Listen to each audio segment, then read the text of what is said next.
Hello and welcome to another Storytime moment.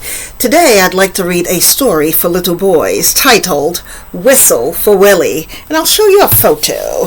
Let's take a look here. Whistle for Willie. So the young man that you see in the photo, his name is Peter and he has a dog named Willie, and he'd like to learn how to whistle to get Willie's attention. So let's see if he learns to whistle for Willie.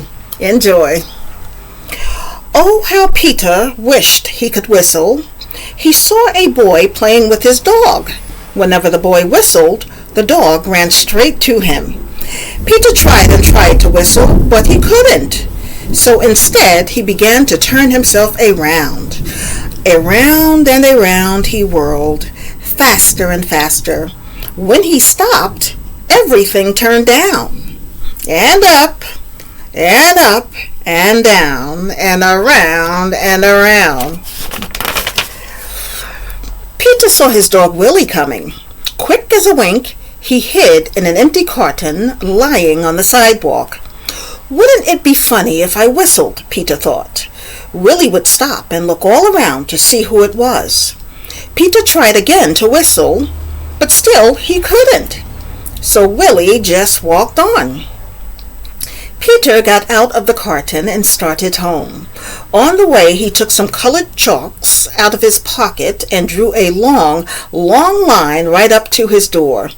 He stood there and tried to whistle again. He blew till his cheeks were tired, but nothing happened. He went into his house and put on his father's old hat to make himself feel more grown up. He looked into the mirror to practice whistling. Still no whistle.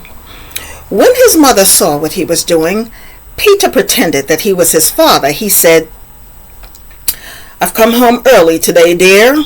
Is Peter here?" His mother answered, "Why, no, he's outside with Willie." "Well, I'll go out and look for them," said Peter. First he walked along a crack in the sidewalk. Then he tried to run away from his shadow. He jumped off his shadow, but when he landed, they were together again. He came to the corner where the carton was, and who should he see but Willie? Peter scrambled under the carton. He blew and blew and blew. Suddenly, out came a real whistle. Willie stopped and looked around to see who it was. "It's me!" shouted Peter, and stood up. Willie raced straight to him. Peter ran home to show his father and mother what he could do. They loved Peter's whistling. So did Willie. Peter's mother asked him and Willie to go on an errand to the grocery store. He whistled all the way there, and he whistled all the way home. The end.